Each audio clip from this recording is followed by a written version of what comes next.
യേശുക്രിസ്തുവിനാൽ തീറ്റിപ്പോറ്റപ്പെടുന്ന ഏവർക്കും ഈശോ മിശിഹായ്ക്ക് സ്തുതിയായിരിക്കട്ടെ. തിരുസഭാ മാതാവ് ഇന്ന് നമുക്ക് നൽകുന്ന വചനധ്യാനം യോഹന്നാന്റെ സുവിശേഷം 6-ാം അധ്യായം 1 മുതൽ 15 വരെയുള്ള വാക്യങ്ങളാണ്.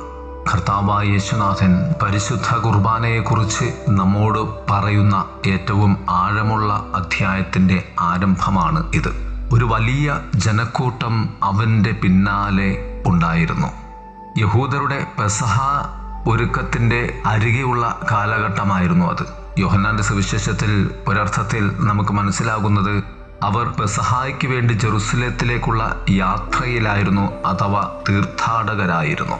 അവരാണ് വഴിമധ്യേ ക്രിസ്തുവിനെ അന്വേഷിച്ചിരുന്നത്, ക്രിസ്തുവിനെ കണ്ടെത്തിയത്. ഒന്നാമതായി അവർ ക്രിസ്തുവിനെ കണ്ടെത്തി ക്രിസ്തുവിനോടൊപ്പം ആയിരുന്നു. അവർക്ക് ഉള്ള ആകുലതകളൊക്കെയും സൗഖ്യവും ദൈവാനുഗ്രഹവും ക്രിസ്തുവിൽ നിന്ന് എന്തെങ്കിലും ലഭിക്കുക എന്നതായിരുന്നു. ക്രിസ്തുവിന് അവരെക്കുറിച്ച് വലിയ ആകുലതയുണ്ടായത് അവർ ഒന്നും ഭക്ഷിച്ചിട്ടില്ല, അവർ വിശന്നിരിക്കുന്നു എന്ന ആകുലതയായിരുന്നു. അതുകൊണ്ട് തന്നെ ക്രിസ്തുവിൻ്റെ ആകുലത അന്നന്ന് വേണ്ടുന്ന അപ്പം നമുക്ക് നൽകുന്ന ആകുലതയാണെന്ന് ഇവിടെ ബോധ്യപ്പെടുകയാണ്. അതുകൊണ്ട് ക്രിസ്തു തൻ്റെ ആകുലത ശിഷ്യന്മാരുമായി പങ്കുവയ്ക്കുകയാണ്, അഥവാ ജനങ്ങളെക്കുറിച്ചുള്ള ക്രിസ്തുവിൻ്റെ ആകുലത ശിഷ്യന്മാർക്ക് കൈമാറുന്നു. യേശു ഫിലിപ്പോസിനോട് ഈ ചോദ്യം ചോദിക്കുകയാണ്: ഇവർക്ക് ഭക്ഷിക്കുവാൻ നാം എവിടെ നിന്ന് അപ്പം വാങ്ങും?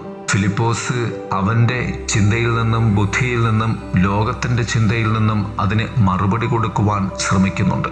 പക്ഷേ കർത്താവിനറിയാമായിരുന്നു എന്താണ് അതിൻ്റെ ഉത്തരമെന്ന്. മനുഷ്യ കണക്ക് കൂട്ടലുകളുടെ അപര്യാപ്തത അവൻ തുറന്നു വെക്കുകയാണ് ഫിലിപ്പോസ്. 200 ദനാർ വിലയുള്ള റൊട്ടി മതിയാവുകയില്ല. നമ്മുടെ കൈവശമുള്ളത് വച്ച് നമുക്കൊരിക്കലും ദൈവ പദ്ധതിയെ അളക്കുവാനാവുകയില്ല. ഒരുപക്ഷെ ഫിലിപ്പോസ് ആയിരുന്നിരിക്കണം അതിൽ വസ്തുതാപരമായ കണക്കുകൂട്ടലുകളുള്ള, ഒരുപക്ഷെ ഒരു വാണിജ്യക്കാരനായിരുന്നിരിക്കണം അവൻ. അതുകൊണ്ടാണ് കർത്താവ് അവനോട് ചോദിച്ചത് എന്ന് പറയുന്നുണ്ട്. 2 അന്ത്രയോസിൻ്റെ ഇടപെടലും കുട്ടിയുടെ സംഭാവനയും. അന്ത്രയോസ് പറഞ്ഞു, ഇവിടെ ഒരു കുട്ടിയുടെ പക്കൽ 5 ബാർലിയപ്പവും 2 മത്സ്യവുമുണ്ട്. ഏറ്റവും ദരിദ്രരായവരുടെ ഭക്ഷണമായിരുന്നു അത്. ഏറ്റവും ചെറുതായിരുന്ന ഒരു കുട്ടിയും ഏറ്റവും ദാരിദ്ര്യത്തിൻ്റെ തലത്തിലുള്ള ഭക്ഷണവും അവിടെ ഉണ്ടായിരുന്നു. 2 സത്യങ്ങൾ അവിടെ നമ്മോട് കർത്താവ് പറഞ്ഞു തരുന്നു: ഏറ്റവും ചെറുതും ഏറ്റവും ദാരിദ്ര്യവും. നിന്റെ ജീവിതത്തിലുള്ള ദൈവ ഇടപെടലിന് നിന്നിൽ ഉണ്ടാകേണ്ട 2 ആത്മീയ അനുഗ്രഹങ്ങളാകണം ഇവ രണ്ടും എന്ന് പറയാതെ പറയുകയാണ് കർത്താവ്. 3 കാര്യങ്ങൾ ഇവിടെ സംഭവിക്കുന്നുണ്ട്. 1, അന്ത്രയോസിൻ്റെ അന്വേഷണം. 2, കുട്ടിയുടെ പക്കലുള്ള ആ ബാർലിയപ്പവും മത്സ്യവും നൽകുവാനുള്ള ആ കുഞ്ഞിൻ്റെ സന്നദ്ധത. 3, കർത്താവിലേക്ക് അവ ഏൽപ്പിക്കുന്ന അന്ത്രയോസിൻ്റെ ശിഷ്യന്മാരുടെ വിശ്വാസ്യത. 3ാമതായി ശിഷ്യന്മാർക്ക് കർത്താവ് നൽകുന്ന ഉത്തരവാദിത്വം 5000 പേരെ അവിടെ ഇരുത്തുക എന്നതായിരുന്നു. ക്രിസ്തു പദ്ധതിയുടെ കീഴിൽ നാം ശാന്തരായി നമ്മെ നിഷ്ക്രിയരാക്കുക, ദൈവ പദ്ധതിക്ക് വേണ്ടി നാം ഒരുങ്ങുക, കാത്തിരിക്കുക എന്നാണ് അതിൻ്റെ അർത്ഥം.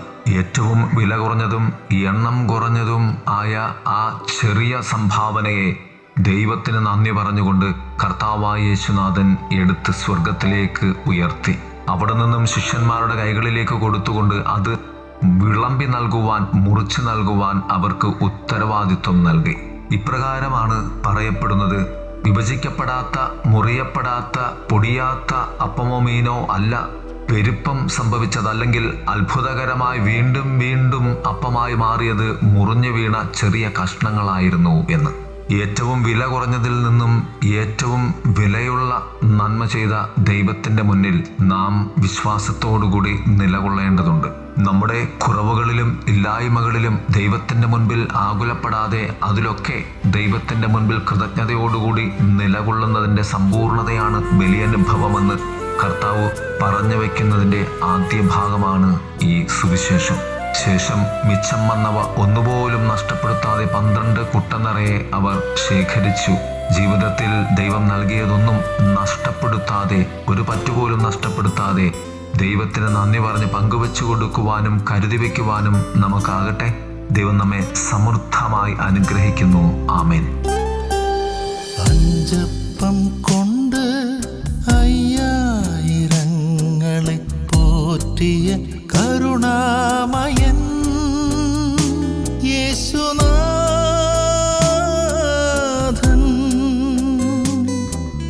അഞ്ചപ്പം കൊണ്ട് അയ്യായിരങ്ങളെ പോറ്റിയ കരുണാമയൻ യേശുനാഥൻ.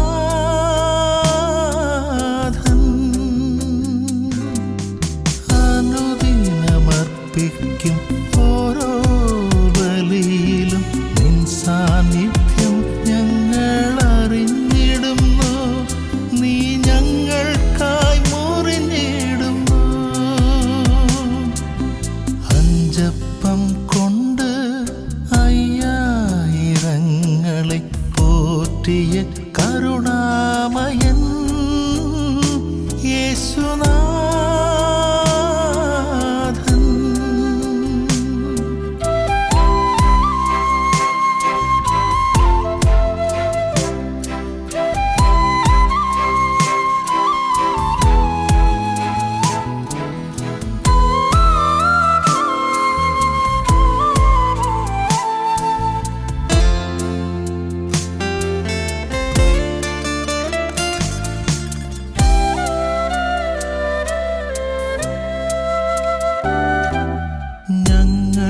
ഞങ്ങൾക്കുള്ളതും ഞങ്ങൾക്കേകിയതും തൃപ്പാദസന്നിധി ഏകിടുന്നു.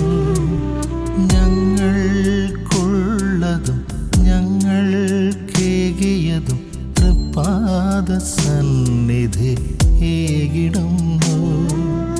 ഒരു മനമോടെ നിൻ തിരുമുൻപിൽ ഒരുമയോടെ കാഴ്ചകളർപ്പിക്കുന്നു.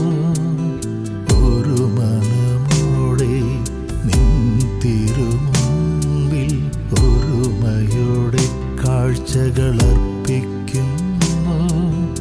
ഈ ബലിയിൽ ഈ ബലിവേദിയിൽ ഞങ്ങളെ പൂർണ്ണമായി സമർപ്പിക്കുന്നു.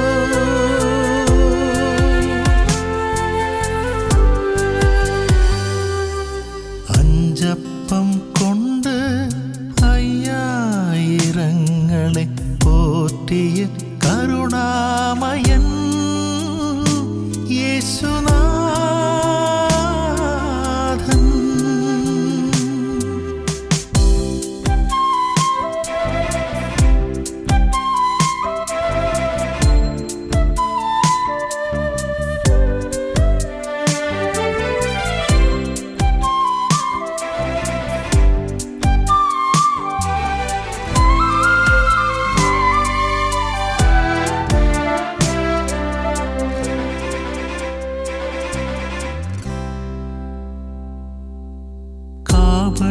കാപട്യമേറിയ കലുഷിതമായൊരു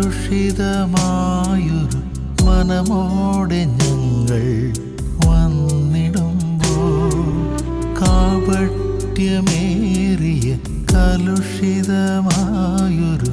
മനമോടെ ഞങ്ങൾ വന്നിടുമ്പോൾ, നാഥാ കഴുകണേ മാലിന്യ മനസ്സുകളെ, തഴുകണേ നിൻ മൃദുകരങ്ങളാലേ. നാഥാ കഴുകണേ മാലിന്യ മനസ്സുകളെ, തഴുകണേ നിൻ മൃദുകരങ്ങളാലേ. നിന്റേതായി മാറ്റണേ ദിവ്യനാഥ, തിരുമാറിൽ ചേർക്കണേ യേശുനാഥ.